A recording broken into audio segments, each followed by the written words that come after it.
अस्सलामुअलैकुम अज़ीज़ तलबा, आज हमने सबक नज़्म व ज़ब्त उसके मश्की सवालात करने हैं। तो हम मश्की सवालात की तरफ आते हैं। पहला सवाल है, नज़्म व ज़ब्त का मफ़हूम क्या है?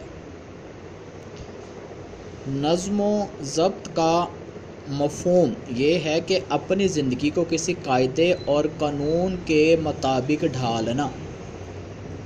नज़्म व ज़ब्त की पाबंदी करने के क्या फ़ायदे होते हैं? नज़्म व ज़ब्त की पाबंदी करने का एक तो फ़ायदा ये होता है कि जो है काम आसानी से हो जाता है, काम के अंदर तरतीब आती है, किसी किस्म की बेसुकूनी और बेचैनी नहीं होती। नज़्म व ज़ब्त का ख्याल ना रखने से क्या नुकसान होता है? काम सही तरह अंजाम नहीं पाता, बेसुकूनी और इंतशार रहता है। कतार बनाने का क्या फ़ायदा है? कतार बनाने का फ़ायदा ये है कि काम सुकून के साथ, एक तरतीब के साथ जल्दी अंजाम पा जाता है। कानून की अमलदारी से क्या मुराद है? कानून की अमलदारी से मुराद है कि कानून पर अमल करना। जो एक मुल्क या जो एक रियासत जो कानून बनाए, उनके शहरियों पर फ़र्ज़ है उन पर अमल करें और उसके मुताबिक अपनी ज़िंदगी को ढालें।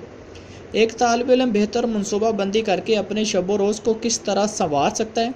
एक तालिब इल्म सुबह जाके नमाज़ पढ़े, वर्जिश करे, स्कूल जाए, स्कूल जा से पढ़ने के बाद आकर वो आराम करे, फिर दीगर नमाज़ों की अदायगी करे, जो स्कूल से काम मिला है उसको अंजाम दे। तो इस तरह वो अपनी ज़िंदगी के शब व रोज़ को बेहतर बना सकता है।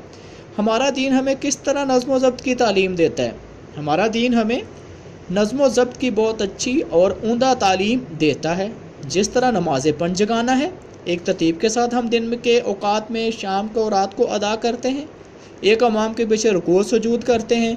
इसी तरह रोज़े वो एक महीने में तमाम मुसलमान रखते हैं, और इसी तरह हज के अय्याम में लाखों मुसलमान एक तरतीब के साथ बैक वक़्त मनासिक हज अदा करते हैं। इस तरह हमारा दिन नज़्म व ज़ब्त की हमें तालीम देता है।